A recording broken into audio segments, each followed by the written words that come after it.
अब जो है हमारा फर्स्ट चैप्टर जो है इकोनॉमिक्स में जिसमें हमें पढ़ना है, हम लोग स्टार्टिंग करने वाले हैं स्टैटिस्टिक्स वाली बुक से। ठीक है। अच्छा, एक बात और, जो स्टैटिस्टिक्स की बुक है और माइक्रो इकोनॉमिक्स की बुक है, ये दिखा देते हैं।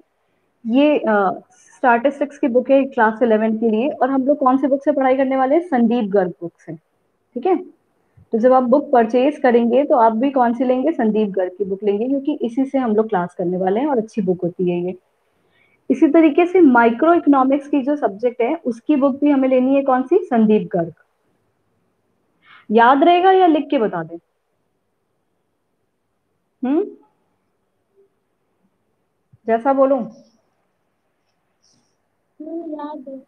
याद है ना? और मैम याद है। माइक्रो याद इकोनॉमिक्स है। और स्टैटिस्टिक्स दोनों के लिए क्या रहेगा? संदीप गर्ग की बुक से पढ़ाई करेंगे। ओके, चलो ठीक है। अब जो है ना, हम लोग फर्स्ट चैप्टर इसमें एक बार दिखाते हैं कंटेंट में भी क्या लिखा हुआ है कि ये यूनिट के वाइज है चैप्टर्स। फर्स्ट यूनिट है इंट्रोडक्शन, मतलब इसमें चैप्टर का सिर्फ इंट्रोडक्शन रहता है कि क्या होती है इकोनॉमिक्स, उसके मीनिंग, स्कोप, और स्टैटिस्टिक्स की क्या इंपॉर्टेंस है, क्यों हमें स्टैटिस्टिक्स पढ़ना है। उसके बाद जो है ये है unit 2, collection, organisation and presentation of data. ये क्या होता है? ये स्टैटिस्टिक्स में हम लोग कैसे डेटा को कलेक्ट करते हैं, ऑर्गेनाइज करते हैं, टैबुलेट करते हैं, ये सारी चीजें जो होती है ना, पार्ट्स ऑफ स्टैटिस्टिक्स होती हैं। तो ये सारी चीजें हम अभी डिटेल में एक एक स्टेप को पढ़ेंगे कि स्टैटिस्टिक्स के सेंस में होता क्या है, इसमें करना क्या क्या चीजें होती हैं, वो सारी चीजें। तो यूनिट 3 में हम लोगों को कौन कौन से टूल्स लगाने होते हैं रिजल्ट को इंटरप्रिटेट करने के लिए, यानी रिजल्ट निकालने के लिए क्या क्या टूल्स निकाल लगाने होते हैं, वो करेंगे। और उसके बाद जो है, बस इतना ही है। अच्छा, ये है कि अभी जो हम लोग स्टैटिस्टिक्स पढ़ेंगे, ऐसा नहीं है कि पूरा लगातार से स्टैटिस्टिक्स पढ़ते रहेंगे। स्टैटिस्टिक्स के कुछ चैप्टर्स पढ़ेंगे, फिर माइक्रो इकोनॉमिक्स के कुछ चैप्टर्स पढ़ेंगे। तो जो हमारा यूनिट टेस्ट के अकॉर्डिंग जो सिलेबस रहेगा, पहले हम लोग उसको कवर करेंगे, कंप्लीट करेंगे। उसके बाद जो है हम लोग फिर आगे के और सिलेबस कंप्लीट किए करते रहेंगे। ठीक है। जो 80 मार्क्स का थ्योरी पोर्शन है, उसके अलावा 20 मार्क्स का आपका प्रैक्टिकल होता है, एग्जाम होता है और वाइवा होता है। हाँ तनु। मैम हम्म। मैम इस बुक का प्राइस कितना है? इस बुक की प्राइस कितनी है? मेरे इसमें तो 225 लिखा हुआ है, लेकिन अभी पता नहीं मार्केट में क्या प्राइस होगी। 225 है इसमें लिखा। ठीक है। मे बी प्राइस थोड़ी चेंज हो गई होगी। अच्छा, अब जो है ना, फर्स्ट चैप्टर से स्टार्ट करते हैं कि इकोनॉमिक्स में ये इसका इंट्रोडक्शन क्या है। तो सबसे पहले ना हमें ये जानना है कि ये जो वर्ड इकोनॉमिक्स होता है वो आया कहाँ से है। ठीक है। ये जो वर्ड इकोनॉमिक्स है, ये आया कहाँ से, इसका मतलब होता क्या है।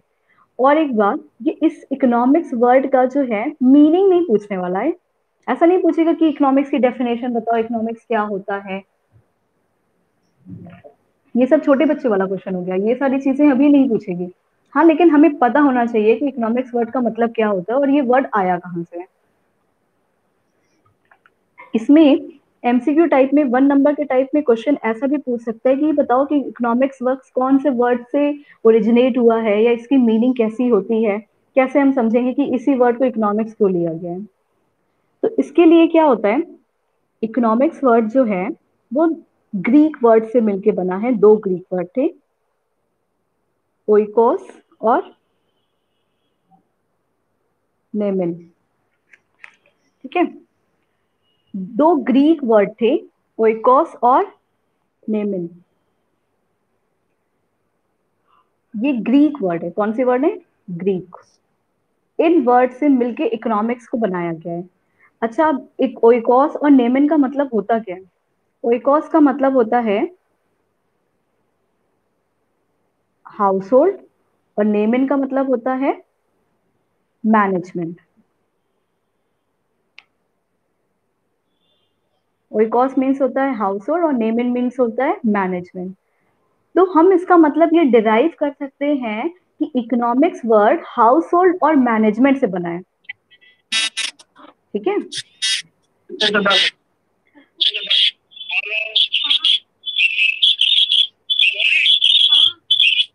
हम ये कह सकते हैं कि हाउस होल्ड जो है वो क्या बना है, अ, ये इकोनॉमिक्स वर्ड कैसे बना है, हाउस होल्ड और मैनेजमेंट को मिक्स करके बना है।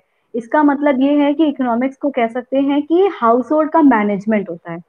मतलब किस इकोनॉमिक्स का मतलब है to manage the household, household के मैनेजमेंट को कहते हैं क्या, इकोनॉमिक्स। ठीक है, क्लियर हुआ काजल, कांक्षा? मैम। ठीक है। इकोनॉमिक्स वर्ड कैसे बना है, इकोनॉमिक्स वर्ड ये दो ग्रीक वर्ड्स को ऐड करके बना है, जिसका मतलब होता है ओइकोस और नेमिन। और ओइकोस मतलब होता है हाउस होल्ड और नेमिन मीन्स होता है मैनेजमेंट। हम कह सकते हैं कि हाउस होल्ड मैनेजमेंट, मैनेजमेंट होता है क्या, economics. Economics house hold management को डिराइव करता है। ठीक है, ये सब इसकी मीनिंग की बात हो गई। इसमें इतनी चीजें पढ़नी होती हैं कि ये कहाँ से वर्ड बना है, क्या है, इस चैप्टर के पॉइंट ऑफ व्यू से। अब जो है इकोनॉमिक्स जो है, इकोनॉमिक्स जो है वो क्या है कि कुछ बहुत जो जो लोग इकोनॉमिक्स की स्टडी करते हैं उनको बोला जाता है इकोनॉमिस्ट। ठीक है, उनको क्या बोला जाता है, इकोनॉमिस्ट। बहुत सारे इकोनॉमिस्ट थे जिन्होंने अपने अपने पॉइंट ऑफ व्यू से बताया कि उनके हिसाब से इकोनॉमिक्स क्या था। वो वो इकोनॉमिक्स को डिफाइन करते थे और खुद के पॉइंट ऑफ व्यू से, मतलब वो किसी चीज से रिलेट करके हमेशा इकोनॉमिक्स को बताते थे कि मेरे हिसाब से इकोनॉमिक्स ये होती है, मेरे हिसाब से इकोनॉमिक्स वो होती है। ऐसे करते करते सारे इकोनॉमिक्स जो थे वो उन्होंने कोई ना कोई डेफिनेशंस दी थी इकोनॉमिक्स की। तो जो सबसे पहले एक थे जिन्हें हम ये भी बोलते हैं कि उन्हें बोला जाता है फादर ऑफ इकोनॉमिक्स। कौन है फादर, हाँ बिल्कुल, फादर ऑफ इकोनॉमिक्स कौन है, ये father of economics Adam Smith. Adam Smith को बोला जाता है फादर ऑफ इकोनॉमिक्स, और ये बहुत इंपॉर्टेंट है याद करने के लिए, क्योंकि अगर हम ये नया चैप्टर पढ़ना शुरू किए हैं, क्योंकि अभी तक तो इकोनॉमिक्स को अलग से सब्जेक्ट नहीं पढ़ रहे थे, सोशल स्टडीज में एक पार्ट था इकोनॉमिक्स का, लेकिन वो इकोनॉमिक्स क्लास 10th की जो इकोनॉमिक्स थी और 11th की जो इकोनॉमिक्स है उन दोनों में बहुत डिफरेंस है। तो इकोनॉमिक्स में अब हम जब भी पढ़ेंगे, और कभी भी ये क्वेश्चन कोई भी पूछ सकता है, या वाइवा में पूछ सकता है, बोर्ड के प्रैक्टिकल एग्जाम में पूछ सकता है कि फादर ऑफ इकोनॉमी बोलते किसे हैं, who is the father of economics. तो फादर ऑफ इकोनॉमिक्स कौन थे, एडम स्मिथ, है ना। और जो फादर ऑफ इकोनॉमिक्स है एडम स्मिथ, उन्होंने इकोनॉमिक्स की एक डेफिनेशन दी है, और वो डेफिनेशन जो है उनके अकॉर्डिंग इकोनॉमिक्स जो है वो किस चीज से रिलेट करता है, वेल्थ से। एडम स्मिथ के अकॉर्डिंग इकोनॉमिक्स जो है वो वेल्थ से रिलेट करता है। वेल्थ से रिलेट करने का मतलब है वो इकोनॉमिक्स को एज अ वेल्थ बताए हैं कि उनके अकॉर्डिंग। अब वेल्थ होता क्या है, किसी को पता है? हाँ, क्या होता है? हेल्थ होता है वो तो, वो हेल्थ होता है, हेल्थ, स्वास्थ्य मतलब हेल्थ। वेल्थ क्या होता है, कौन बताएगा? मनी। मनी, है ना, मनी होता है। और क्या बोल सकते हैं, संपत्ति, हिंदी में। वेल्थ मतलब जो जो किसी पर्सन की संपत्ति हुई, उसकी क्या पूरी, उसके पास जितना पैसा हुआ, है ना। तो एडम स्मिथ जो थे उनको कह सकते हैं वो मनी माइंडेड थे, मतलब वो वेल्थ, इकोनॉमिक्स को बताया कि एज अ वेल्थ। उन्होंने इकोनॉमिक्स की डेफिनेशन वेल्थ से रिलेटेड दी, है ना। एडम स्मिथ ने इकोनॉमिक्स के रिलेटेड, इकोनॉमिक्स की डेफिनेशन किस चीज से रिलेटेड दी, वेल्थ से रिलेटेड दी। उनके according economics is the science of wealth था। एडम स्मिथ ने डेफिनेशन एग्जैक्टली क्या दी है, वो एग्जैक्ट डेफिनेशन हमें याद नहीं करना है। We need not to remember the exact definition given by these economist. इन इकोनॉमिक्स की डेफिनेशंस को एग्जैक्टली नहीं याद करना है, इतना नहीं पूछता है अभी के एग्जाम के लिए। बाद में जब कॉम्पिटेटिव एग्जाम के लिए हम लोग स्टडी करते हैं, है ना, जैसे कि एंट्रेंस एग्जाम वगैरह के लिए, तो उसमें पूछता है कि कौन सी डेफिनेशन है, या बताओ ये वाली डेफिनेशन किसकी है। लेकिन अभी हमारे लिए सबसे ज्यादा इंपॉर्टेंट है कि जो एडम स्मिथ हैं, उन्होंने इकोनॉमिक्स की डेफिनेशन किस चीज से रिलेटेड दी है? वेल्थ से रिलेटेड दी है। ओके, जिसे हम क्या बोल सकते हैं? संपत्ति। ठीक है। उसके बाद एक और इकोनॉमिस्ट आए, उन्होंने बोला, उनका नाम था क्या? Alfred Marshall. बिल्कुल, एल्फ्रेड मार्शल। एक और इकोनॉमिस्ट आए, एल्फ्रेड मार्शल।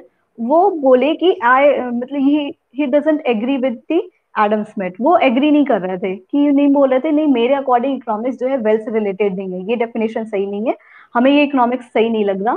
तो मैं जो है, मैं मानता हूँ कि इकोनॉमिक्स जो है वो लोगों की भलाई से रिलेटेड है।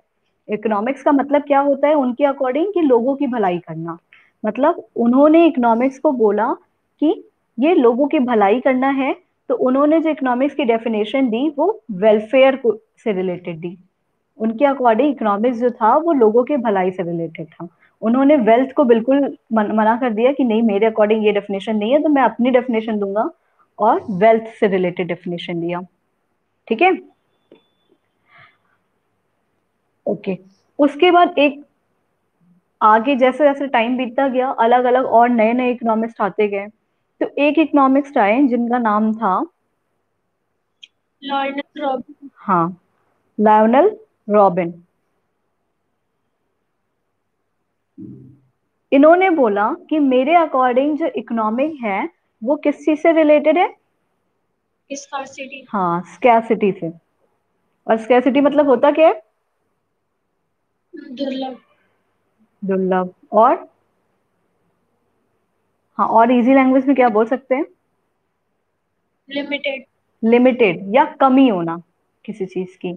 और ये जो स्कैरसिटी वर्ड है, इस स्कैरसिटी को अभी हम लोग जो है बहुत ज्यादा और डिटेल में भी पढ़ेंगे, अपने माइक्रो वाले चैप्टर में, बुक में, माइक्रो इकोनॉमिक्स की बुक में स्कैरसिटी को और ज्यादा डिटेल में भी पढ़ना है हमें, क्योंकि ये बहुत इंपॉर्टेंट एक टर्म होता है इकोनॉमिक्स से रिलेटेड।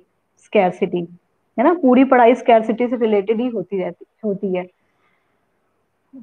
तो क्या है, लियोनल रॉबिन ने बोला कि इकोनॉमिक्स की, उन्होंने इकोनॉमिक्स को डिफाइन किया स्कैरसिटी से रिलेटेड टर्म में। उनके अकॉर्डिंग जो था क्या था, इकोनॉमिक्स जो है स्कैरसिटी से रिलेटेड था, इसके इसके हिसाब से उन्होंने इकोनॉमिक्स को डिफाइन किया। अब इनके बाद एक और लोग आए थे जिनका नाम था, क्या नाम था? Professor Samuelson. हाँ, प्रोफेसर सैमुअलसन। इन्होंने बोला कि इनके अकॉर्डिंग जो है इकोनॉमिक्स किस चीज से रिलेटेड है? हाँ, ग्रोथ। प्रोफेसर सैमुअलसन जो थे वो बोलते थे इकोनॉमिक्स जो है वो ग्रोथ से रिलेटेड है। उन्होंने जो इकोनॉमिक्स को डिफाइन किया वो पूरी तरीके से ग्रोथ के बारे में डिफाइन किया। ग्रोथ को वो बता रहे थे कि वही क्या होती है, हमारी इकोनॉमिक्स होती है। ठीक है, इतनी चीजें समझ में आई? यस। अच्छा, ठीक है। जो बच्चे अभी नए ज्वाइन किए ना, आज उनको ये भी बता दें कि इकोनॉमिक्स में जैसे हम लोग दो बुक पढ़ रहे हैं, माइक्रो इकोनॉमिक्स और स्टैटिस्टिक्स इकोनॉमिक्स अलग अलग, इनके लिए हमें नोटबुक भी दो अलग अलग बनानी है। ठीक है, ओके मैम। दो अलग नोटबुक बनेगी, स्टैटिस्टिक्स की अलग बुक बनेगी और माइक्रो इकोनॉमिक्स की अलग नोटबुक बनेगी। और इन दोनों को करने के लिए अभी जो है स्टैटिस्टिक्स से स्टार्टिंग करते हैं। आज हम जितने टॉपिक्स हम लोग पढ़े हैं उसके हम कुछ नोट सेंड करेंगे अभी आपको, और एक फोटो भी है जो दिखाते हैं। वो सारी चीजें आप लोग अपने कॉपी में up to date with date के साथ नोट करते जाइएगा। तनु, तुम ऑलरेडी कर चुकी हो तो तुम रहने देना ये वाला। ठीक है, बाकी लोग सारे लोग नोट कर लेंगे with date and chapter name and all. और हर दिन का काम हर दिन कंप्लीट करते जाएंगे, जिससे कोई पेंडिंग वर्क ना बने हमारी। क्लियर?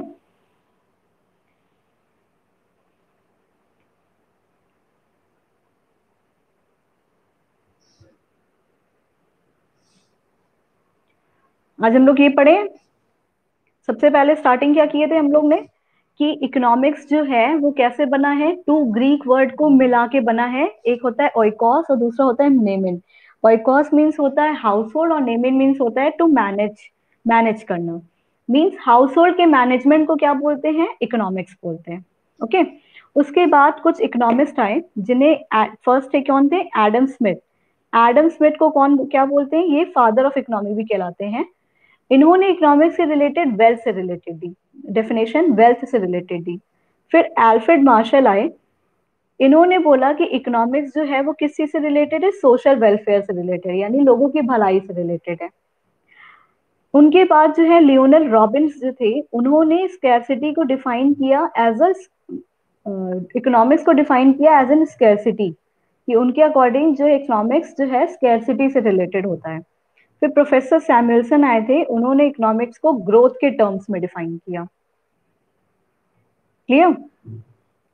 ये बहुत इंपॉर्टेंट भी है, और इसमें क्वेश्चंस 1 मार्क से भी पूछ सकते हैं, और जो है अलग से बना के भी क्वेश्चन पूछ सकते हैं कि अपने आप से बताओ कि कौन से इकोनॉमिक्स ने कौन सी डेफिनेशन दी है। तो इसको लर्न करना है बहुत अच्छे से सबको, और इसको लिखना भी है कॉपी में। क्लियर? इसके लिए नोट्स हम आपको सेंड कर देंगे।